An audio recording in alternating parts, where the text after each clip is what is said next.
پر تبصرہ کریں، گناہوں کا تذکرہ کریں، حیا نہ کریں، شرم نہ کریں۔ جب لوگ گناہ کرنے میں نہیں شرماتے تو ہمیں گناہ روکنے میں شرم کیسی؟ اسی لیے ہمیں محنت کرنی ہوگی۔ آپ کے سامنے میں نے جس آیہ کریمہ کی تلاوت کی ہے اس میں اللہ پاک ارشاد فرماتا ہے وَلَا تَقْرَبُوا الزِّنَا إِنَّهُ كَانَ فَاحِشَةً وَسَاءَ سَبِيلًا، کہ زنا کے قریب بھی مت جاؤ کہ بے شک یہ بہت برا کام ہے، برا راستہ ہے، یہ اچھا راستہ نہیں ہے، یہ فحش کام ہے۔ اللہ کے بندو، یقیناً جو لوگ محفلوں میں آتے ہیں، جو لوگ اجتماعات میں آتے ہیں، جو اصلاح عقائد و اعمال کی محفلوں میں شریک ہوتے ہیں، وہ بدکار نہیں ہوتے، وہ زناکار نہیں ہوتے، وہ نشہ کرنے والے نہیں ہوتے، لیکن اصل میں مخاطب ان کو کر کے جو ہے ان کانوں تک وہ آواز پہنچانا مقصود ہوتا ہے جو کان اس کے مستحق ہیں، جو کان اس کے حقدار ہیں۔ آپ کو میں بتاؤں، اللہ اکبر، جب بھی کسی بستی کے اندر بدکاری بڑھتی ہے، اب میں اس کو بدکاری ہی کہوں گا، بار بار زنا کہتے ہوئے مجھے اچھا بھی نہیں لگتا، مجھے بھی حیا آتی ہے، لیکن اب سمجھنے والے سمجھ جائیں گے۔ جس بستی کے اندر بدکاری بڑھتی ہے اس بستی کے اندر نحوست کیا ہوتی ہے آپ جانتے ہیں۔ اللہ کے سچے رسول صادق و مصدوق مصطفیٰ جان رحمت غیب دا نبی صلی اللہ علیہ وآلہ وسلم فرماتے ہیں جب بستی کے اندر بدکاری بڑھنے لگتی ہے تو اللہ تبارک و تعالی تمہیں ذمہ داری دیتا ہے کہ بدکاری کو دیکھو تو اس کے خلاف اٹھ کر کے کھڑے ہو جاؤ، یعنی لوگ اس کے خلاف آواز اٹھائیں، یہ نہ دیکھیں بدکاری کرنے والا غریب ہے یا بدکاری کرنے والا امیر ہے، بدکاری کرنے والا مذہبی ہے یا بدکاری کرنے والا تاجر ہے، نہیں، جب بھی تم کسی کو بدی کرتے دیکھو، بدکاری کرتے دیکھو، اس کے خلاف اٹھ کر کے کھڑے ہو جاؤ، حکمت و دانائی کے ساتھ اس کو روکنے کی کوشش کرو۔ اور پھر فرمایا اگر تم نہ روکو گے، بدکاری کو روکنے کی کوشش نہ کرو گے، اگر تم نے کسی کے منصب کی پرواہ کی، تم نے کسی کے جو ہے وہ مقام کی پرواہ کی، تم نے کسی کے سفید لباس کی پرواہ کی، اس کی دولت کی پرواہ کی، اس کی جاہ و حشم کی پرواہ کی، تو پھر اللہ تمہیں کیا سزا دے گا؟ وہ تو بدکاری کر کے اپنے آپ کو برباد کر گیا، لیکن میرے آقا ارشاد فرماتے ہیں جب تم امر بالمعروف نہیں انیل منکر کو روک دو گے، یعنی جب تم بدی کے خلاف، بدکاری کے خلاف آواز نہیں اٹھاؤ گے تو اللہ تم پر ظالم حکمراں مسلط فرمائے گا، ظالم حکمراں تم پر مسلط کیے جائیں گے، اور پھر میرے آقا فرماتے ہیں وہ ظالم حکمراں تم سے انتقام لیں گے، وہ تمہیں جو ہے وہ تکلیفیں دیں گے، وہ تمہیں اذیت پہنچائیں گے، اور جب تم ان کے خلاف دعائیں کرو گے اللہ تمہارے نیکوں کی دعا کو قبول نہیں فرمائے گا، تمہاری دعاؤں کو رد فرمائے گا، کیونکہ تم نے اچھائی کا حکم دینا بند کر دیا، برائی سے روکنا بند کر دیا۔ آپ سے پوچھنا چاہتا ہوں آج پوری دنیا کے اندر اللہ اکبر جو ظالم حکمرانوں کا پنجہ امت مسلمہ کو اپنے شکنجے میں دن بدن جکڑتا نظر آ رہا ہے، اور لوگ استراحت کی کیفیت میں، مایوسیوں کے عالم میں اپنی زندگی کو گزار رہے ہیں، ان حالات سے اگر نکلنا ہے، ظالموں کے شکنجے کو توڑ دینا ہے، تو اس کے لیے ہمیں بدی کے خلاف اٹھ کر کے کھڑے ہونا ہوگا۔ گناہ کرنے والا کوئی ہو ہم اس کو لگام ڈالنے کا حوصلہ سیکھیں۔ اور اللہ اکبر، بدکاری کیا چیز ہے؟ اللہ فرمایا گیا بدی کرنے والے، بدکاری کرنے والوں کی نسلوں تک اس کی نحوست باقی رہتی ہے۔ میں اپنے جوانوں سے کہنا چاہتا ہوں آج گندی فلموں کی وجہ سے، گندی پکچروں کی وجہ سے، گندے مناظر کی وجہ سے، عشقیہ اور فسقیہ جو ہے وہ ڈراموں کی وجہ سے حالات یہاں تک پہنچ رہے ہیں کہ چھوٹی چھوٹی بچیاں، چھوٹے چھوٹے بچے ابھی جو جوانی کی دہلیز پر قدم رکھ رہے ہیں وہ بھی زنا اور بدکاری کی طرف بڑھ رہے ہیں۔ 16 سال کی عمر کیا ہوتی ہے، 15 سال کی عمر کیا ہوتی ہے، 17 سال کی عمر کیا ہوتی ہے؟ افسوس، اللہ اکبر، جب ہم یہ اخباروں میں سنتے ہیں یا مقامی چینلوں پر ہمیں یہ دیکھنے کو ملتا ہے کہ مالیگاؤں جیسے گنبد و مینار کے شہر میں 16-17 سال کے لڑکے اور لڑکیاں بدکاری کے راستے پہ پکڑے جا رہے ہیں تو خون کے آنسو رونے کو جی چاہتا ہے۔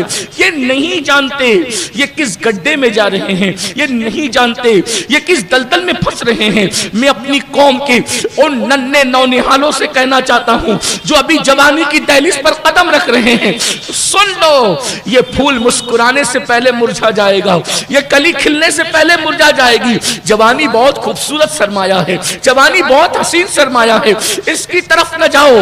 اللہ اکبر، یہ وہ چیز ہے، ایک زنا نے حضرت موسیٰ کے 70,000 لوگوں کو ایک لمحے میں موت کے گھاٹ اتار دیا۔ زنا وہ ہے، اللہ کے سچے رسول صادق و مصدوق مصطفیٰ کریم صلی اللہ علیہ وآلہ وسلم ارشاد فرماتے ہیں، جب بھی کوئی مرد یا عورت زنا کرتے ہیں، بدکاری کرتے ہیں، 3 مصیبتیں انہیں دنیا میں آتی ہیں اور 3 مصیبتیں انہیں آخرت میں آئے گی۔ اس طرح وہ 6 مصیبتوں میں گرفتار ہوں گے۔ یہ آخرت کا ذکر ہے۔ سب سے پہلی مصیبت جو دنیا کی ہے، اللہ چہرے سے خوبصورتی اٹھا لے گا، اللہ چہرے سے حسن اٹھا لے گا۔ بہت سارے لڑکے اور لڑکیاں آج بیوٹی کے چکر میں ہیں، خوبصورتی سب کو چاہیے، حسن سب کو چاہیے، جمال سب کو چاہیے، لیکن بدکاری کرنے والوں کاسمیٹک آئٹم کتنا ہی استعمال کر لو، وہ جو قدرت کی طرف سے بیوٹی ہے، ایک مرتبہ زنا کی نحوست کی وجہ سے جب یہ چھین لی جائے گی، دنیا کی کوئی طاقت عطا نہیں کر سکتی۔ وہ ایک الگ چیز ہے جسے خدا کا نور کہتے ہیں، وہ ایک الگ چیز ہے جسے خدا کا جمال کہتے ہیں، وہ ایک الگ چیز ہے جو خدا کے انوار و تجلیات کہلاتے ہیں۔ ایک بات بتاؤں، پاک دامنی کا حسن وہ ہے کہ حوریں اس کے سامنے کم حسین لگتی ہے۔ آپ کو پتا ہے سیدہ حوا رضی اللہ تعالیٰ عنہ اتنی خوبصورت تھی کہ حوران جنت کا حور حوا کے حسن کے سامنے ہلکا معلوم ہوتا تھا۔ اور یہ بھی فرمایا گیا کہ جو دنیا کی عورتیں ہیں جنہوں نے بدکاری سے اور بدی سے اپنے آپ کو بچا رکھا ہے، جب وہ جنت میں جائے گی تو حوروں سے زیادہ خوبصورت نظر آئے گی، اس لیے کہ ان کے پاس وہ حسن اللہ عطا کرے گا، تقوی کا حسن، پرہیزگاری کا حسن، گناہوں سے بچنے پر ان کو جو انعام عطا کیا جائے گا۔ اور ظاہر سی بات ہے اللہ اکبر، جو بدکاری کریں گے انہیں جنت ملے گی ہی نہیں، کیونکہ اللہ نے جنت کے دروازوں پہ یہ لکھ رکھا ہے کہ ہم نے بدکاری کرنے والوں کے لیے جنت کی خوشبو کو بھی حرام کر دیا ہے۔ وہ تو جنت کی خوشبو بھی نہیں پائیں گے، بہت دیر تک اور بہت دور تک بھگتنے والا عذاب ان کے سر پہ ہوگا۔ اللہ اکبر، اللہ کے رسول صلی اللہ علیہ وآلہ وسلم فرما رہے ہیں، بدکاری کرنے والا مرد ہو یا عورت، پہلی چیز ان کے چہروں سے اللہ اپنا نور چھین لیتا ہے۔ کبھی جا کر آئینے میں دیکھنا غیر مسلموں کے چہروں میں اور تمہارے چہروں میں، یہ بدکاری کرنے والوں، کوئی فرق نظر آتا ہے؟ کتنی محنت کرتے ہو، مہنگا سے مہنگا کاسمیٹک آئٹم آپ استعمال کرو، کوئی استعمال کرو، 2-4 گھنٹے سے زیادہ اس کا اثر نہیں رہتا، منہ دھلا اور اثر ختم ہو گیا۔ لیکن اللہ اکبر، جن کے دلوں میں اللہ کی خشیت ہے، جن کے دلوں میں اللہ کا خوف ہے، جن کا دامن پاک ہے، وہ زمین پر بھی چمکتے ہیں، وہ جنازوں میں بھی چمکتے ہیں، اور قیامت میں بھی اللہ ان کے چہروں کو چاند کی طرح روشن فرمائے گا، منور فرمائے گا۔ اس لیے یاد رکھو یہ دنیا ہے۔ اور پھر اس کے بعد دوسری چیز میرے آقا فرماتے ہیں، پہلی مصیبت بدکاری کرنے والوں کے لیے ہے کہ اللہ ان کے چہرے سے نور اور حسن اٹھاتا ہے۔ دوسری چیز کہ اللہ ان کی روزی کو تنگ کر دیتا ہے، اللہ ان کی روزی کو گھٹا دیتا ہے۔ آج دولت کے نشے میں، آج مال کے نشے میں یہ لڑکے اور لڑکیاں جوانی کے نشے میں بدکاری کی طرف بڑھ رہے ہیں۔ غریب کر دیے جاؤ گے، مفلس کر دیے جاؤ گے، غربت مسلط کر دی جائے گی۔ اور تیسری چیز فرمایا، اللہ ان کو ذلیل کرے گا، رسوا کرے گا۔ جس کو خدا ذلیل کرے اسے دنیا کی کوئی طاقت عزت نہیں دے سکتی۔ میرے پیارے جوانوں، میری پیاری بچیوں، تم سیدہ فاطمہ الزہرا کی کنیز ہو، تم سیدہ خدیجہ الکبریٰ کی کنیز ہو، تم سیدہ عائشہ صدیقہ کی کنیز ہو۔ ان کی زندگیاں تو دیکھو، اللہ اکبر۔ مگر یہاں سرپرستوں کو میں کہنا چاہتا ہوں، دراصل آج سرپرست بہت ماڈرن بن رہے ہیں، بڑے روشن خیال بن رہے ہیں۔ لعنت ہے اس روشن خیالی پر، وہ روشن خیالی نہیں ہے، بلکہ یہ تو انتہائی ڈارک فکر ہے، یہ تو بدترین فکر ہے کہ کوئی اپنی بیٹی کو آوارہ گردی کرنے کی اجازت دے دے، آپ بے پردگی کی اجازت دے دے۔ اللہ اکبر۔ یہ جو کیس روزانہ سننے میں آتے ہیں، وہ فلاں کی بچی کے ساتھ ایسا ہو گیا، اس کے ساتھ چھڑکھانی ہو گئی، وہ بھاگ کر کے چلی گئی، اس پہ ماں باپ خون کے آنسو روتے ہیں، ظالموں تم نے حالات ایسے کیوں پیدا کیے کہ تمہاری بچی پہ کوئی ہاتھ ڈالے؟ میں پوچھنا چاہتا ہوں، آپ مجھے بتائیں، جب آپ قربانی کا بچڑا اکیلا گلی میں پھرنے نہیں دیتے، توجہ فرمائے، جب تم 50,000 کا قربانی کا بچڑا گلی میں اکیلے پھرنے نہیں دیتے تو بیٹی کو اکیلے اسکول کیسے جانے دیتے ہو؟ تم بیٹی کو مدرسہ اکیلے کیسے جانے دیتے ہو؟ اس کا مطلب تمہاری فکر میں اتنی گندگی آ گئی ہے کہ 50,000 کا بچڑا اکیلا نہیں چھوڑو گے، اور تم جو ہے اپنی بیٹیوں کو اکیلے چھوڑ رہے ہو۔ خدا کی عزت کی قسم، ایک مومن بیٹی کی عزت کو اللہ کے رسول نے کعبے سے بلند فرمایا۔ جس کی عزت کعبۃ اللہ سے بلند ہو، پھر وہ بیٹیاں اکیلے کیوں بازار جا رہی ہیں؟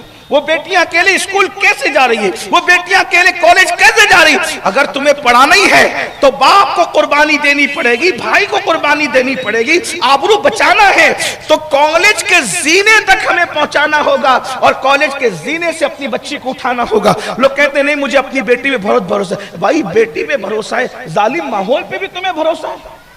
میں پوچھنا یہ چاہتا ہوں، کیا ہماری بیٹیوں کا تقوی امہات المومنین کے تقوی سے بڑھ کر ہے؟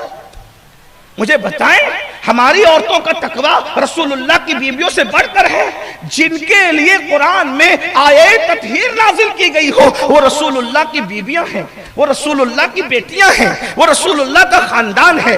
جو آیت تطہیر ہے نا، انما یرید اللہ لیذھب عنکم الرجس اہل البیت ویطہرکم تطہیرا، ذرا میں بہت بڑی بات کہنے چاہ رہا ہوں، بہت بڑی بات کہنے جا رہا ہوں، لیکن توجہ سے سننا۔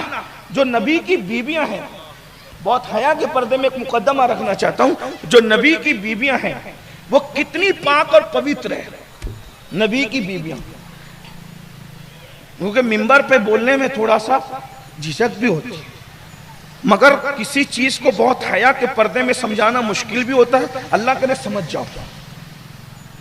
انسان کی فطرت ہے مرد اور عورت کی، جو بھی جوان مرد اور عورت ہوں گے ان کو کبھی کبھی خواب میں ایسی چیزیں نظر آتی ہے جس کی وجہ سے ان پہ غسل فرض ہو جائے۔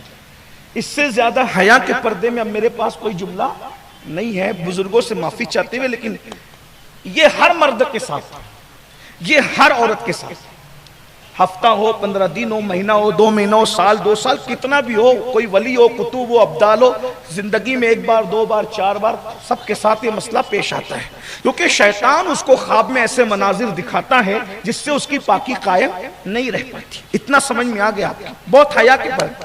لیکن جن عورتوں کو رسول اللہ کی بیوی بنانے کے لیے اللہ نے منتخب کیا، اب سمجھنا، ان کی پوترتا کو دیکھو، جو حضور کی بیویاں ہیں، جن عورتوں کا انتخاب کیا کہ یہ اب آئندہ کبھی نبی کے نکاح میں جائے گی، ابھی گئی نہیں ہے، ابھی نبی کے نکاح میں گئی نہیں ہے، جانے والی ہے، تو جانے والی ہے تو لکھا تو ان کی قسمت میں اللہ نے ہے نا کہ اب یہ نبی کی بیوی بنے گی، تو ان کو خواب میں بھی کبھی ایسا خواب نظر نہیں آتا جس سے وہ خواب میں بھی ناپاک ہو جائے۔ یعنی بیویوں، نبی کی بیویوں کی پاکیزگی کا عالم، یعنی وہ یہ جس کو کہتے ہیں نا کہ وہ خواب میں بھی کبھی گندگی نہیں دیکھتی، یہ نبی کی بیویاں ہیں۔ قرآن کہتا ہے یا نساء النبی لستن کاحد من النساء، اے نبی کی عورتوں تم عام عورتوں کی طرح نہیں ہو، کیونکہ تم نبی کی بیویاں ہو۔ جن کے گھر میں جبریل اجازت کے بغیر نہیں آتے، جو خواب بھی کبھی گندا نہیں دیکھ سکتی، غور کریں، یہ ان کی پوترتا ہے، ان کی پاکیزگی ہے، یہ ان کی عظیم جو ہے اللہ پر رسول اللہ سے نسبت کی لاج رکھی جا رہی ہے کہ نبی کی بیویاں کبھی خواب میں بھی برا خواب نہیں دیکھتی، یہ نبی کی بیویوں کی پاکیزگی ہے۔ اب ان بیویوں کے لیے رسول اللہ کی غیرت کیا ہے وہ دیکھ لیں ذرا، ان بیویوں کے لیے رسول اللہ کی غیرت کیا ہے۔ ام المومنین ام سلمہ اور ام المومنین حضرت میمونہ دونوں رسول اللہ کے پاس بیٹھی ہوئی ہیں۔ دھیان دینا، جو گھروں کو آگ لگ رہی ہے نا تو گھر کے چراغ سے لگ رہی ہے، یہ ہماری بدتمیزیاں ہیں، یہ ہماری کوتاہیاں ہیں، یہ جو آبروؤں کا سودا ہو رہا ہے یوں ہی نہیں ہو رہا ہے، یہ دیوسیت کی وجہ سے ہو رہا ہے۔ اللہ کے رسول علیہ السلام کے پاس حضور کی بیویاں جلوگر ہیں، اور کون سی بیویاں آپ سن چکے، جن کے گھر میں بے اجازت جبرائیل آتے، کیونکہ ہمارے یہاں اہل بیت کا مفہوم اولاد پر بھی ہے اور ازواج پر بھی ہے۔ ہم نبی کی بیویوں کو بھی اہل بیت مانتے ہیں، ہاں، کیونکہ جب ہماری بیویاں ہماری گھر والی ہیں تو نبی کی بیویاں نبی کی گھر والی کیوں نہیں ہیں؟ ہے نا، گھر والوں ہی کو تو اہل بیت کہتے ہیں۔ اگر نبی کی بیویاں اہل بیت نہیں ہیں تو پھر اہل بیت ہے کون؟ یہ ایک الگ بحث ہے۔ کچھ ظالم ایسے ہیں، دائیں بائیں سے سن رہے ہوں گے، کہ ام المومنین عائشہ صدیقہ کے بغض میں ساری بیویوں کو اہل بیت سے خارج کرنا چاہتے ہیں، تو میں کہتا ہوں حضرت عائشہ ہی خارج نہیں ہوتی بیویوں کے خارج ہونے سے، سیدہ فاطمہ کی سگی امی جان سیدہ خدیجہ بھی اہل بیت سے خارج ہوتی ہے۔ اس لیے ذرا سوچ کر، یہ بھی خیال لوگوں کو رہے میں کہاں کیا کہہ رہا ہوں، وہ سمجھنے والے سمجھ رہے ہیں۔ تو حضور کی بیویاں بھی اہل بیت ہیں، بلکہ اسی کانسیپٹ میں انما یرید اللہ آئی ہے۔ اب بات آگے، ام المومنین ام سلمہ اور میمونہ دونوں بیٹھی ہوئی ہیں، ایسے میں نابینا صحابی آتے ہیں عبداللہ ابن ام مکتوم، اللہ کے رسول دونوں بیویوں کو کہتے ہیں پردہ کرو۔ اگر بیٹیاں بھاگ رہی ہے، بچیوں کے ساتھ چھیڑخانیاں ہو رہی ہے، تو اس پہ کنٹرول کون کرے گا؟ لوگ آوارہ ہیں تو ہم کنٹرول کون کرے گا؟ ہمیں کرنا ہوگا۔ اللہ کے رسول ان پاک بیویوں کو جن سے جبریل بھی حیا فرمائے، جن کا لحاظ جبریل بھی کرے، فرشتے جہاں پروں کو سمیٹ لیں، جبریل جہاں اجازت کے بغیر نہ آئیں، جن کے لیے انما یرید اللہ آئے، جن کو کہا جائے اے نبی کی بیویوں تم عام عورتوں کی طرح نہیں ہو، جو خواب میں بھی کبھی گندا ماحول نہ دیکھ سکے، ایسی پاک بیویوں سے اللہ کے رسول فرما رہے ہیں ان سے پردہ کرو، پردہ کرو۔ تو بیویوں نے پوچھا حضور کس سے پردہ کریں؟ تو حضور نے اشارہ کیا ان سے کرو، یعنی عبداللہ ابن ام مکتوم سے کرو۔ تو بیویوں نے عرض کی حضور یہ تو نابینا ہیں، نابینا سے کیسے پردہ کریں؟ تو اللہ کے رسول فرماتے یہ نابینا ہے نا، تم تو بینا ہو، مجھے بتائیں اتنی پاک بیویوں کے لیے پردے کا یہ اہتمام ہے، تو ہماری بیٹیاں تو ناول پڑھ رہی ہے، بیٹیاں تو سیریل دیکھ رہی ہے، بیٹیاں تو بھاگنے بھگانے کے فلموں میں مناظر دیکھ رہی ہیں۔ اب ان بھی بیٹیوں کو اگر ہم پردے کا پابند نہ کریں گے تو جو حالات ہیں وہ تو ہو رہے ہیں۔ صرف یوٹیوب پر ہنگامہ آرائی کرنے سے شہر کا مسئلہ تو حل نہیں ہوگا، اخبارات میں صرف تحریر لکھنے سے ہر مسئلہ تو حل نہیں ہوگا، صرف مسجدوں کے اندر مولویوں کو کہو کہ سب تقریر کرو، تقریر کرنے سے تو مسئلہ حل نہیں ہوگا۔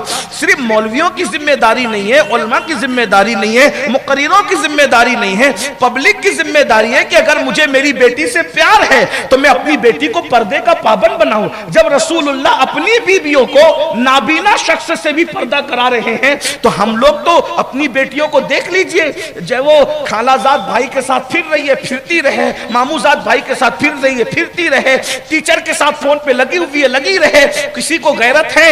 ایسے باپ کو اور ایسے بھائی کو اور ایسے شوہر کو اور ایسے مردوں کو رسول اللہ نے دیوس کہا ہے، دیوس، جس کے گھر کی عورتیں اجنبی مردوں سے بلا وجہ باتیں کرتی ہے، جس کے گھر کی عورتیں بے پردہ گھومتی ہے، جس کے گھر کی عورتیں بے نقاب اور بے حجاب رہتی ہے، حضور علیہ السلام نے فرمایا وہ دیوس ہے، دیوس، اللہ اس پہ لعنت کرتا ہے، نہ اس کا فرض قبول کرتا ہے نہ اس کا نفل قبول کرتا ہے۔ صرف داڑھی رکھ کر آپ جنتی نہیں ہوتے، صرف 5 وقت کی نماز پڑھ کے آپ جنتی نہیں ہوتے، آپ نمازی ہیں، داڑھی رکھ چکے ہیں، متقی ہے، تہجد گزار ہے، تلاوت کرتے ہیں، لیکن بے پردہ بیٹی گھومتی ہے، آپ منع نہیں کرتے، ٹیچر سے لمبی لمبی بات کرتی ہے، آپ منع نہیں کرتے، اب وہ شادی میں بے حجاب جاتی ہے، آپ منع نہیں کرتے۔ تو رسول اللہ فرما رہے وہ دیوس ہے، اس کی تہجد بھی قبول نہیں ہے، اس کی نماز بھی قبول نہیں ہے، یعنی آپ ذمہ دار ہے، کلکم رائن و کلکم مسئول عن رعیتہ، بخاری شریف کی حدیث پاک کا ٹکڑا ہے کہ تم میں کا ہر شخص ذمہ دار ہے اور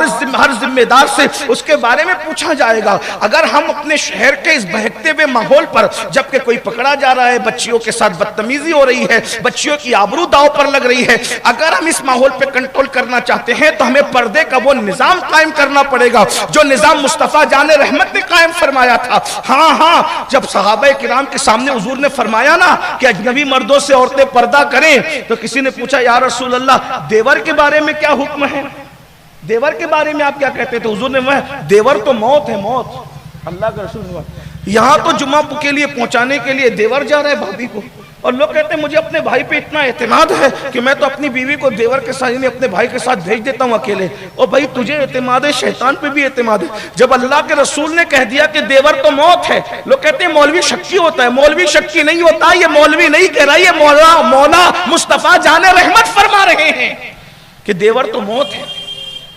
جیسے اجنبی مردوں سے پردہ ہوگا ویسے دیور سے بھی پردہ ہوگا. کیا ہمارے گھر میں یہ ماحول ہے؟ ہمارے گھر میں یہ ماحول ہے؟ مجھے بتائیں. لوگ کہتے ہیں نہیں بھائی ہمارا بھائی بھی بڑا پرہیزگار ہے اور ہماری بیوی پہ بھی بہت اعتماد ہے. رسول اللہ فرماتے ہیں اگر مریم جیسی نیک عورت ہو اور حضرت یحییٰ جیسا نیک مرد ہو تو بھی میں دونوں کو اکیلے بیٹھنے کی اجازت نہیں دی. ہے کوئی یحییٰ ہمارے یہاں؟ کوئی یحییٰ علیہ السلام جیسا ہے نہیں؟ کوئی مریم جیسی ہے نیک عورت؟ کیا ہو رہا ہے؟ بہت اوور اسمارٹ نہ بنو. اگر ماحول کو کنٹرول کرنا ہے تو پردے کا وہ نظام ہونا. ہر بھائی کی ذمہ داری ہے کہ بہن کو پردے میں رکھے. ہر باپ کی ذمہ داری بیٹی کو پردے میں. اور میں کہتا ہوں اگر باپ بھائی محنت نہیں کرتے, شوہر محنت نہیں کرتا, تو کم سے کم عورت کو چاہیے کہ وہ خود پردے میں رہے. اس لیے کہ عورت اس وقت سب سے زیادہ اللہ کا تقرب پاتی ہے جب وہ پردے میں ہوتی ہے. بہنیں اگر یہاں پر موجود ہے تو میں ان سے گزارش کرتا ہوں, خدا کے لیے تم نمازی بھی بن رہی ہو, 16 سیدوں کے روزے رکھتی ہو, 13-14 کے روزے رکھتی ہو, رمضان شریف کے روزے رکھتی ہو, اسی کے ساتھ ساتھ پیر جمعرات کے روزے رکھتی ہو, یہ وظیفہ وہ وظیفہ عورتیں پوچھتی رہتی ہے. کوئی وظیفہ اتنا بڑا نہیں ہے جتنا بڑا پردہ وظیفہ ہے. کوئی پردے سے بڑا وظیفہ عورت کے لیے کچھ نہیں ہے. عورت ساری زندگی وظیفے کرتے رہے, پورا رات دن قرآن پڑھتی رہے, لیکن اگر وہ پردے میں نہیں رہتی ہے تو اس کا کوئی معنی نہیں. اس لیے کہ تلاوت کرنا نفل ہے, نفلی روزے رکھنا نفل ہے, اسی طرح وظیفے کرنا نفل ہے, لیکن پردہ کرنا تو اس پہ فرض ہے.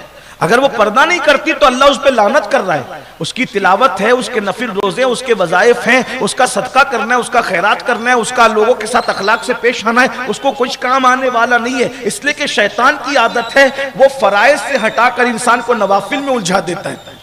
سیدہ کائنات مجھے یاد آتی ہے, رسول اللہ کی شہزادی کے تقوی کا عالم یہ تھا کہ امام حسین سے کسی نے کہا حسین تمہاری امی بہت نیک تھی. آپ کی آنکھوں میں آنسو آ گئے. کہا تو نے سچ کا, میری ماں اتنی نیک تھی کہ میری ماں کا جس دن وصال ہوا اس دن میری عمر صرف 7 سال کی تھی. 7 سال کی عمر میں بھی میں نے اپنی ماں کے سر کے بالوں کو کبھی نہیں دیکھا. میری ماں نے مجھ سے بھی اپنے بالوں کی حفاظت کی ہے. ذرا غور فرمائے کہ یہ تقوی کا عالم تھا. تو آج بدکاری پر اگر ہمیں کنٹرول کرنا ہے تو خواتین کو ہمیں بالخصوص اپنی بیٹیوں کو, اپنی بہنوں کو, اپنی بچیوں کو, اپنی بیویوں کو ہمیں پردے کا پابند کرنا ہوگا. اور عورتیں خود پردے کی پابندی کریں, کیونکہ اللہ کے رسول علیہ السلام فرماتے ہیں جو عورت بے پردہ گھر سے نکلتی ہے جب تک وہ لوٹ نہیں جاتی اللہ اور اس کے سارے فرشتے, سارے انبیاء, سارے ملائکہ اور ہر لعنت کرنے والے کی لعنت اس کے سر پہ برستی رہتی ہے. کتنی لعنتیں برسے گی اس پہ. یہاں تو کچھ عورتیں ایسی ہیں کہ ان کو پاؤں دو ہے اور پورا شہر وہ گھومتی رہتی.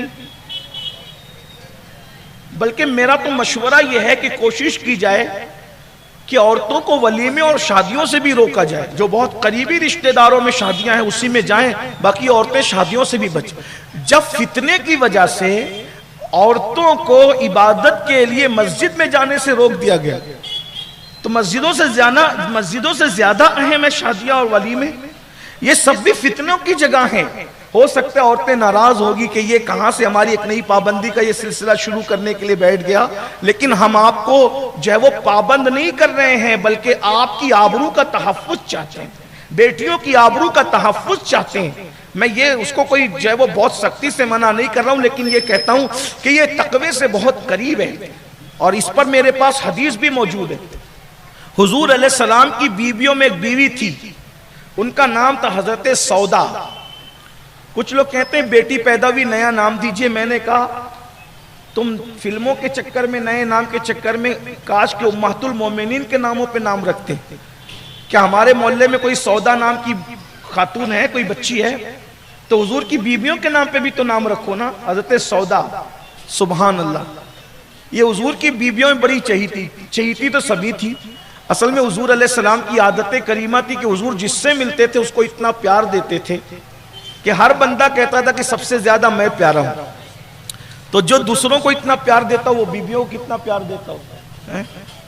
بیویوں کو تو چور اچکے بھی پیار دیتے ہیں. جو دہشت گرد جو ہے نا ٹرینوں کے اندر بم دھماکے کرتے ہیں ظالم, وہ بھی اپنی بیوی سے محبت کرتے ہیں. تو جب دہشت گرد لوگ اپنی بیویوں سے اتنا پیار کرتے ہیں، ملانے کے لیے، صرف سمجھانے کے لیے کہہ رہا ہوں، جب دہشت گرد میں بیوی سے اتنا پیار کرتا ہے تو جس کے سر پہ رحمت للعالمین کا تاج سجا ہو وہ کتنا پیار کرتا ہوگا. بلکہ انہوں نے فرمایا یہی کہ تم میں سب سے بہتر وہ ہے جو اپنی بیوی کے ساتھ اچھا سلوک کرتا ہے، اور فرمایا میں تم سب میں بہتر ہوں کیونکہ میں تم سب سے زیادہ اپنی بیویوں کے ساتھ اچھا سلوک کرتا ہوں. ام المومنین حضرت سیدہ عائشہ صدیقہ کہتی ہے کہ حضور کی 11 بیویاں تھی، 11 میں سے کسی ایک پر بھی حضور پوری زندگی میں کبھی ناراض نہیں ہوئے. توجہ کریں، یہ چیلنج ہے. بڑے سے بڑا خطیب، ادیب، عالم، مفتی اور جو ہے وہ قائد، اور جو بھی آپ کسی کو کچھ بھی نام دے دیں، مذہبی ہو، سماجی ہو، سیاسی ہو، بھائی بیوی سے تو جھگڑا کبھی نہ کبھی ہوتا ہی، چاہے چند سیکنڈ کے لیے لیکن ہوتا ہے، زگ زگ تک ہوتی ہے. لیکن یہ شان رحمت للعالمین ہے حضور کی. حضور کی 11 بیویاں تھی، ایک سے بھی کبھی حضور کا کوئی جھگڑا نہیں ہوا، حضور ناراض نہیں ہوئے کسی سے. بلکہ ام المومنین سیدہ عائشہ کہتی ہیں جھگڑا ہم ہی کرتی تھی، وہ ہمیں منایا کرتے تھے، وہ ہم سے نہیں لڑا کرتے تھے. بلکہ ام المومنین کہتی ہے پوری زندگی حضور نے کسی خادم سے، کسی نوکر سے، کسی غلام سے، کسی بیوی سے یہ بھی نہیں کہا کہ یہ کام تم نے کیوں کیا اور یہ کام تم نے کیوں نہیں کیا. یہ بھی 2 جملے حضور نے پوری زندگی کسی خادم سے، کسی بیوی سے، کسی غلام سے اتنا بھی نہیں کہا کہ یہ کیوں کیا اور یہ کیوں نہیں. جیسے اگر کسی کا کوئی پیالہ ٹوٹ گیا تو پیالہ ٹوٹنے پہ یہ نہیں کہا کہ یہ ٹوٹا کیوں. اگر کسی کام میں تاخیر ہو گئی تو یہ بھی نہیں کہا کہ تاخیر ہوئی کیوں. جو لوگوں کا اتنا دل کا خیال رکھتے وہ اللہ کے رسول کی ذات ہے صلی اللہ علیہ وسلم. تو ام المومنین سیدہ سودا اتنا پیار کرتی تھی اللہ کے رسول سے، حضور بھی ان سے پیار کرتے تھے. جب حضور کا وصال ہو گیا تو حضور کی تمام بیویاں جو بچی ہوئی تھی، جو حیات تھی ظاہری طور پر، وہ سب مدینہ منورہ میں مقیم ہو گئی. اب ایک قافلہ جا رہا تھا مدینہ منورہ سے مکہ شریف عمرہ کرنے کے لیے. دھیان سے سننا، بہنوں کی توجہ چاہتا ہوں. میں نے بھی کہا نا، ہو سکے تو شادیوں میں ولیموں میں جانے سے بھی عورتیں پرہیز کریں، جتنا ہو سکے گھر میں رہیں. عورت جتنا گھر میں رہے گی اس کی اتنی عزت محفوظ رہے گی. لیکن اب اس کا یہ مطلب نہیں کہ گھر میں رکھ دیا پھر اس کو اسمارٹ موبائل بھی دے دیا، لو اور فتنہ کرو. یہ تو اور مصیبت ہے. 5 لاکھ کا زیور دلاؤ، 50,000 کا اسمارٹ موبائل بیٹیوں کو مت دو. بہت زیادہ ضرورت ہے تو وہ چھوٹا سا دے دو جس سے بات ہو سکے، وہ بھی بہت چیک کرتے رہو. دیکھو یہ فتنوں کا دور ہے. آبرو بچانا ہے تو بہت آپ کو توجہ دینی پڑے گی. گھر پر ہم سب کو توجہ دینی پڑے گی. صرف تقریر سن کے واہ واہ کر لینا کہ مولانا نے کیا تقریر کی اور کیا بات کی، اس سے کام نہیں ہوگا. جب تک ہم پریکٹیکل لائف میں سیریس نہیں ہوتے ہم اپنی بچیوں کی آبرو نہیں بچا سکیں. جو حالات ہو رہے ہیں نا، اس سے بدترین حالات ہوں گے. اس کو پھانسی دے دو، اس کو پھانسی دے دو، اچھی بات ہے، آپ کے جذبات ہیں. لیکن میں کہتا ہوں کہ اسلام کی تعلیم یہ ہے، اسلام کا نظریہ یہ ہے، بہت دور جا کر جو نقصان ہونے والا ہے اسلام اس کو بہت دور پہلے ہی منع کر دیتا ہے. یہ لوگ کیا کہتے ہیں، بیمار پڑنے کے بعد پرہیز کرنا. تو اسلام کہتا ہے بھئی بیمار ہی کیوں پڑے، ایسی کوئی غذائی مت کھاؤ جس سے بیمار پڑو. بیمار پڑنے کے بعد پرہیز کرنے سے اچھا ہے نا کہ بیمار پڑنے سے پہلے ہی پرہیز کر لو. اسلام کا نظریہ یہ ہے. بہت دور جا کر جہاں نقصان ہوتا ہے اسلام اس کو پہلے منع کر دیتا ہے. تو عرض یہ کر رہا تھا، حضور کی پیاری پیاری بیوی سیدہ ہم سب کی امی جان ام المومنین سیدہ سودا رضی اللہ تعالیٰ عنہ، ایک قافلہ جا رہا ہے عمرہ کے لیے. وہ سب مل کر عورتیں آتی سیدہ سودا کے پاس اور کہتی امی جان آپ رسول اللہ کی بیوی، ہماری ماں ہیں، مومنوں کی ماں ہیں، ہم عمرہ کے لیے جا رہے ہیں، اگر آپ ہمارے ساتھ عمرہ کے لیے چلے تو آپ کی برکت سے ہمارے عمرہ کی برکت اور بڑھ جائے. کیونکہ مومنوں کی ماں ہے، رسول اللہ کی بیوی، بڑی شان ہے آپ کی، ہمارے ساتھ آپ عمرہ کے لیے چلے گی. اب بہنوں کی توجہ چاہتا ہوں، مجھ پہ ناراض ہونے کی بجائے ام المومنین کی فکر دیکھیں. ام المومنین کہتی ہیں کہ میں نے رسول اللہ کے ساتھ حج کیا ہے، میں نے رسول اللہ کے ساتھ عمرہ کیا ہے، اب مجھ پہ حج فرض نہیں ہے اور نہ اب مجھے عمرہ کرنے کا کوئی معاملہ ہے. میرے لیے قرآن کا حکم ہے وَقَرْنَا فِي بُيُوتِكُنَّ، اپنے گھر میں بیٹھی رہو. نفل عمرہ اور نفل حج سے افضل میرے لیے یہ ہے کہ میں اپنے گھر میں آبرو سنبھال کر کے بیٹھوں. میں گھر سے باہر نہیں نکلوں گی، رسول اللہ پردہ فرما چکے ہیں، حضور کا وصال ہو گیا ہے، میں گھر سے باہر نہیں نکلوں گی، اگر میں نکلوں گی تو میرا جنازہ گھر کے باہر نکلے گا، زندہ اور ظاہری حیات میں تو میں گھر کے باہر نکل ہی نہیں سکتی، اس لیے کہ فتنوں کا دور ہے۔ آج نفلی حج اور نفلی عمرہ سے بڑھ کر عورت کو اپنی آبرو بچانے کی ضرورت ہے۔ میں پوچھنا چاہتا ہوں، جس خیر القرون میں رسول اللہ کے پردہ فرمانے کے بعد انہوں نے کہا آج فتنوں کا دور ہے، نفل حج اور نفل عمرہ سے بڑھ کر عورت کو گھر میں آبرو بچانے کی ضرورت ہے، جب اس دور کا یہ حال تھا، آج تو شر القرون آپ کہہ لیں تو بہت جو ہے وہ کوئی بری بات نہیں ہوگی۔ تو یاد رکھیے جتنا ہو سکے عورتیں گھروں میں رہیں، عورتیں گھروں میں رہیں، اپنی آبرو کو اگر بچانا ہے، اور مردوں کو بھی چاہیے کہ بیٹیوں کی تربیت ایسی کرے، بچیوں کی تربیت ایسی کرے کہ آج ہم بچیوں کی تربیت کر نہیں پا رہے ہیں تو ہماری بچیاں باہر جانے کی شوقین ہیں، باہر گھومنے کی شوقین ہیں۔ ایک بات میں آپ سے پوچھتا ہوں میرے بھائی، آپ مجھے بتائیں اگر باہر کتے پھر رہے ہوں، باہر کتے پھر رہے ہوں تو آپ اپنی بکری کو ڈھونڈنے کے لیے جاتے ہیں، ارے رات میں کتے بہت پھرتے ہیں یار، میں نے بکری گھر میں لا کر کے باندھنا ہے۔ میں صرف مثال سمجھانے کے لیے کہہ رہا ہوں، ملانے کے لیے نہیں کہہ رہا ہوں۔ آپ مجھے بتائیں کوئی آپ سے کہے یار تو بکری کا دشمن ہے، پھرنے دینا پھر رہی ہے، تو کہا نہیں بکری کا دشمن نہیں ہے، بکری سے دشمنی نہیں ہے، بکری سے پیار ہے، اسی لیے تو اس کو کھوٹے پہ گھر میں لا کے باندھنا چاہتا ہوں، دربے میں رکھنا چاہتا ہوں۔ بلیاں پھر رہی ہیں، کتے پھر رہے ہیں، اسی لیے میں اپنی مرغی کو اپنے دربے میں چھپا کے رکھنا چاہتا ہوں۔ مرغی سے نفرت نہیں ہے، مرغی سے پیار ہے۔ میرے بھائی جب 2000 روپے کی مرغی سے اتنا پیار ہے، 50 جو ہے وہ 10-20 ہزار کی بکری سے اتنا پیار ہے کہ کتوں کے خوف سے آپ اس کو گھر میں رکھتے ہیں۔ آپ مجھے بتائیں کہ کتا بکری پر حملہ کرے گا تو کتے کے خوف سے جب آپ اپنی بکری کو اپنے گھر میں چھپا کے رکھتے ہیں، 2000 روپے کی مرغی کو آپ دربے میں چھپا کے رکھتے ہیں، تو یہ جو نفسانی خواہشات کے کتے پھر رہے ہیں، جو تمہاری بیٹیوں کی آبرو پر حملہ کرتے ہیں، جو تمہاری بیویوں کی آبرو پہ حملہ کرتے ہیں، جو تمہاری بہنوں کی آبرو پہ حملہ کرتے ہیں، مجھے بتائیے کیا ان نفسیاتی کتوں سے بچانے کے لیے ہم اپنی بیٹی کو، بیوی کو، بہن کو گھر میں رکھیں تو اس پر اعتراض کس کو ہوتا ہے؟ جس کو اعتراض ہو وہ کرتا رہے، لیکن ہمیں اگر مرغی سے پیار ہے تو ہم اس کو دربے میں رکھتے ہیں تاکہ کتا اس کی جان پہ حملہ نہ کرے، تو ہمیں اپنی گھر کی عورتوں سے پیار ہے، تو جو نفسیاتی نفسانی خواہشات کے کتے ہیں ہم ان سے بچانے کے لیے اپنی گھر کی عورتوں کو پردے میں رکھتے ہیں۔ یہ ہمارے مذہب کا حسن ہے، یہ ہمارے مذہب کی تعلیم ہے۔ دنیا کیا کہہ رہی ہے اس کو چھوڑیے، ہمیں کیا کرنا ہے اس کی طرف آئیے۔ ہم فخر سے کہتے ہیں ہمارا مذہب پردے کا حکم دیتا ہے، وہ اور لوگ ہیں جو عورتوں کو آگے کرتے ہیں اور خود پیچھے رہتے ہیں۔ ہمارا مذہب کہتا ہے مرد آگے رہے گا، عورت کو پیچھے رکھے گا تاکہ اس پر ہونے والا حملہ مرد کے سینے پر ہو اور عورتوں کی عزت کو تحفظ ہو۔ یہ ہمیں کرنا ہوگا، خاص طور پہ جوانوں کو کرنا ہوگا، لیکن ہم نہیں کر رہے ہیں تو آنے والے حالات اس سے بدترین ہوں گے۔ چلے یہ تو ہم نے اپنے گھر کو محفوظ کر لیا پردے کی وجہ سے، لیکن اب آپ یہ سوچیں کہ چلو میری ماں پردے میں رہے، میری بیٹی پردے میں رہے، میری بہن پردے میں رہے، میری بیوی پردے میں رہے، لیکن میں تو سب کے ساتھ تکتا پھروں گا، سب کو تکتا پھروں گا، میں تو آوارہ کتوں کی طرح عورتوں کو جو ہے وہ للچائی ہوئی نظر سے دیکھتا رہوں گا۔ تو اس کو سن لیجئے، اللہ کے رسول علیہ السلام فرماتے ہیں کما تدین تدان، تم جیسا کرو گے تمہارے ساتھ ویسا ہی کیا جائے۔ حدیث ہے یہ البر لا، یہ جو میں کہہ رہا ہوں نا بار بار کتا، تو آپ اس کو ناراض نہیں ہونا، اللہ کے رسول نے خود کتا فرمایا۔ کچھ لوگ کتا کا نام سن کے ناراض ہوتے ہیں، اللہ کے رسول فرماتے ہیں دنیا مردار کی طرح ہے اور دنیا سے محبت کرنے والا دنیا دار کتے کی طرح۔ یہ حضور کے الفاظ ہیں، میری بات نہیں، میں اپنی بات نہیں کر رہا ہوں۔ تو یہ جو آج کل کے چھوکرے ہیں نا،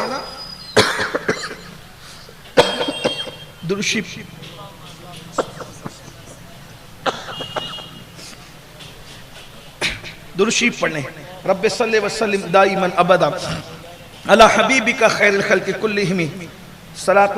ایک بار پھر درشی پڑھنے، درشی پڑھنے۔ ٹھیک، اصل میں جلدی اس طرح کا حادثہ برداشت کرنے کی عادت ختم ہو گئی، معاف کیجئے گا۔ اللہ سے کتنا ڈر لگتا ہے، مرچ کی ڈھانس جب ناک کو برداشت نہیں ہوتی تو جہنم کا دردناک عذاب کیسے برداشت۔ اللہ ہم سب کے حال پہ رحم فرمائے۔ ایک بار سب درود شریف پڑھے، میں بات آگے بڑھاؤں۔ رب صلی بس درود شریف پڑھنے کے لیے کہا کہ اتنی سردی تو نہیں ہے کہ آپ درود شریف بھی نہیں پڑھ سکتے. درود شریف پڑھیے, سب مل کے پڑھیے. رب صلی وسلم دائما ابدا علی حبیبک خیر الخلق کلہم صلاۃ و سلام علیک یا سیدی یا رسول اللہ صلاۃ و سلام علیک یا جد الحسن. تو یہ اللہ کے رسول نے فرمایا. جو دنیا کی محبت میں مبتلا ہے حضور علیہ السلام نے اس کو کتا فرمایا. بہرحال تو جو نفسانی خواہشات میں مبتلا ہے وہ سوچتے ہیں چلے بھائی میری بیوی کو میں نے محفوظ کر لیا, بیٹی کو محفوظ کر لیا, بہن کو محفوظ کر لیا, اس کو محفوظ وغیرہ وغیرہ. حضور فرماتے ہیں البر لا یبلا والذنب لا ینسا والدیان لا یموت اعمل ما شئت کما تدین تدان. نیکی کبھی بھلائی نہیں جا سکتی, نیکی کبھی پرانی نہیں ہو سکتی. البر لا یبلا, نیکی کبھی پرانی نہیں ہو سکتی. والذنب لا ینسا, گناہ کبھی بھلایا نہیں جا سکتا.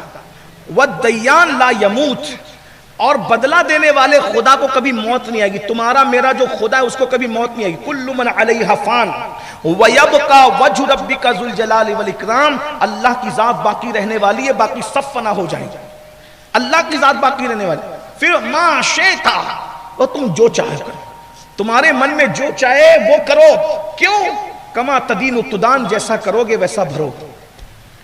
اس حدیث کی روشنی میں کہا گیا کہ اگر تم کسی کی بہن کو, بیوی کو, بیٹی کو پاپ کی نظر سے دیکھو گے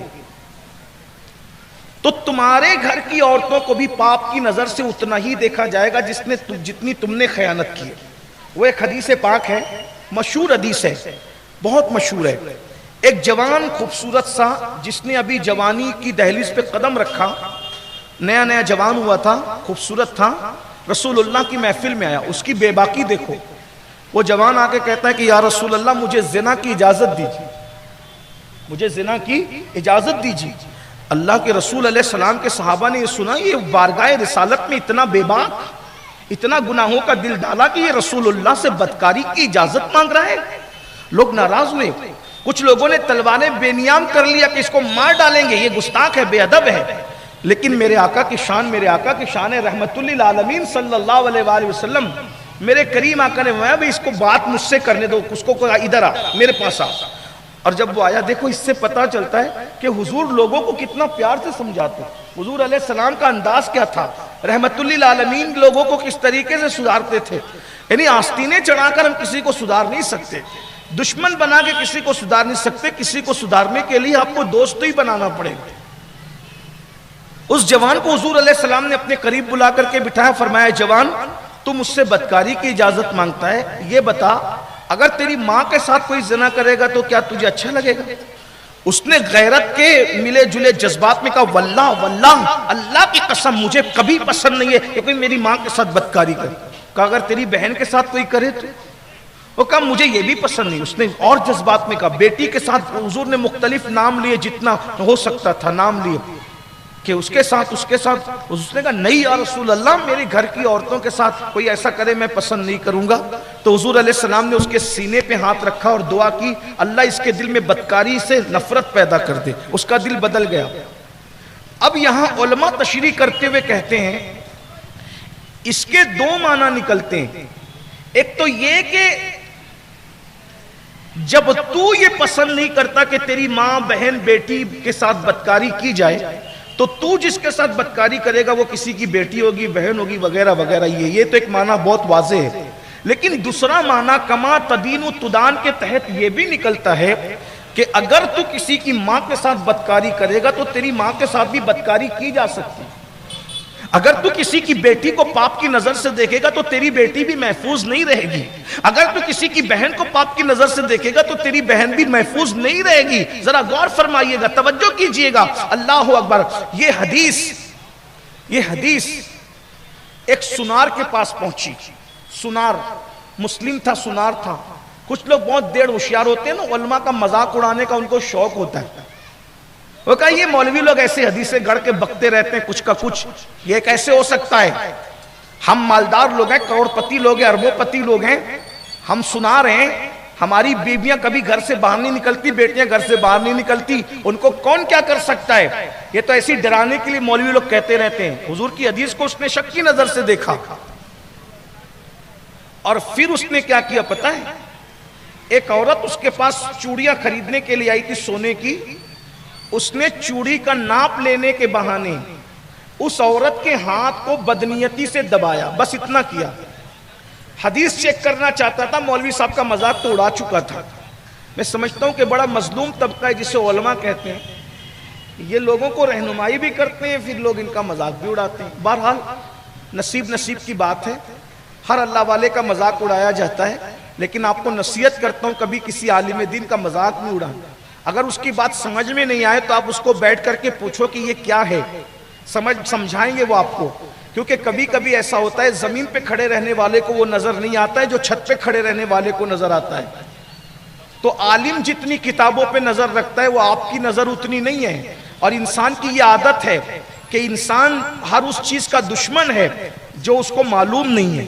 بہرحال تو اس نے جو ہے وہ ایک عورت کو چوڑی کا ناپ لینے کے بہانے بدنیتی کے ساتھ اس کا ہاتھ دبایا۔ پھر اس کے بعد شام ہو گئی، وہ گھر پہ آ گیا، آئی گئی بات ہو گئی۔ آیا تو اس کی بیوی رو رہی تھی، توجہ کرنا، کما تدین تدان، اس کی بیوی رو رہی تھی۔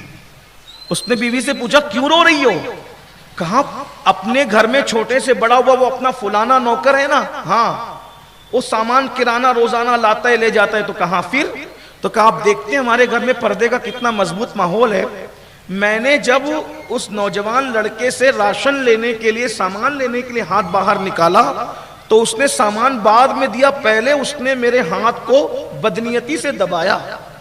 حالانکہ کبھی وہ لڑکا ایسا نہیں کرتا نا، وہ ایسا ہے، لیکن اس نے میرے ہاتھ کو دبایا، اس لیے رو رہی ہوں کہ وہ بدماش اس نے مجھے بدنیتی کے ساتھ میرا جسم کیسے چھو لیا، آج میرے جسم کو پامال کیا اس نے، اسے سزا ملنی چاہیے۔ سنار کے دماغ کی بتی جلی، میں نے حضور کی حدیث کا مذاق اڑایا، عالم کا مذاق اڑایا اور یہ کیا، تو میں دیکھ رہا ہوں کہ اس ایک عورت کا میں نے وہاں ہاتھ دبایا بدنیتی سے، کما تدین تدان، یہاں میری بیوی کا ہاتھ دبا دیا گیا۔ اب اس نے اس کو کچھ کہنے کی بجائے دوسرے دن جب دکان پہ وہ عورت چوڑی لینے کے لیے ناپ تو دے چکی تھی لینے آئی، تو اس نے کہا بہن میں تم سے معافی چاہتی ہوں، میں تم سے معافی چاہتا ہوں کہ میں نے جو ہے وہ غلطی سے مجھ پہ شیطان غالب آ گیا اور میں نے جو ہے وہ آپ کا ہاتھ دبا دیا، بدنیتی سے مجھے معاف کر دیجئے گا۔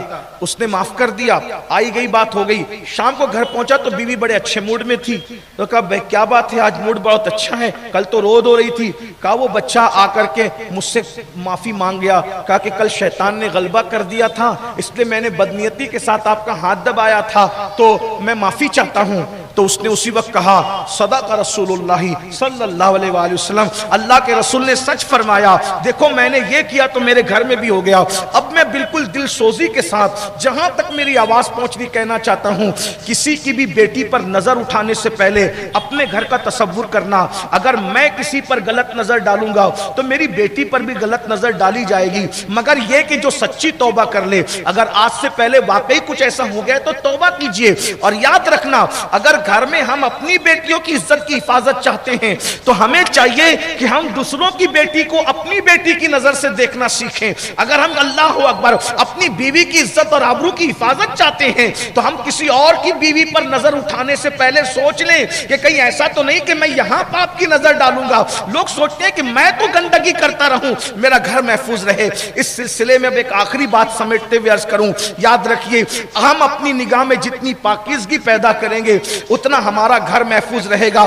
حضرت امام شافعی نے فرمایا تھا کہ زنا وہ قرض ہے کہ ہر قرض انسان اپنی مرضی سے ادا کرتا ہے، اگر تم کسی عورت کے ساتھ زنا کرو گے یہ وہ قرض ہے کہ تم کسی کے ساتھ زنا کرو گے، تمہارے گھر کی کسی عورت کے ساتھ زنا کا قرض چکا دیا جائے گا۔ اس لیے اللہ کے بندو اللہ سے ڈرتے رہو، یہ پاکیزہ شہر ہے، گنبد و مینار کا شہر ہے، اپنی سوچ میں پاکیزگی پیدا کرو، اپنی فکر میں پاکیزگی پیدا کرو، اپنے نفس پہ کنٹرول کرنا سیکھو، اپنی آنکھوں پہ کنٹرول کرنا سیکھو، اپنی نگاہوں پہ کنٹرول کرنا سیکھو۔ قرآن کہتا ہے قُلْ لِلْمُؤْمِنِينَ يَغُضُّ مِنْ أَبْصَارِهِمْ، اے محبوب مومنوں کو حکم دیجئے، ایمان والوں کو حکم دیجئے وہ اپنی نگاہوں کو نیچی رکھے۔ یقیناً ہم آنکھوں پہ پٹی باندھ کے نہیں چل سکتے، یہ دنیا ہے، آنکھ کھول کے چلنا پڑے گا، لیکن اگر کوئی عورت نظر آ جائے تو یہ سوچ کر کے اللہ دیکھ رہا ہے، نگاہ کو جھکا جھکا لیجئے. اگر کوئی پردہ نہیں کرتا تو ہم اپنی آنکھوں کو جھکا لیں.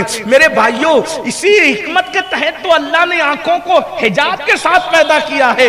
ہاتھوں کو بے حجاب بنایا, ماتھے کو بے حجاب بنایا, اللہ اکبر, پیروں کو بے حجاب بنایا. لیکن اللہ کی شان تو دیکھو, آنکھوں پر پلکوں کا پردہ رکھا, اور اللہ اکبر, ہاتھ یہاں سے یہاں تک آنے میں ٹائم لگتا ہے, پیر ایک دوسرے سے جڑنے میں ٹائم لگتا ہے, بازو ایک دوسرے کے قریب آنے میں ٹائم لگتا ہے, حتیٰ کہ ہونٹوں کے ملنے میں بھی ٹائم لگتا ہے, لیکن پلک فوراً جھپکتی ہے. کیوں؟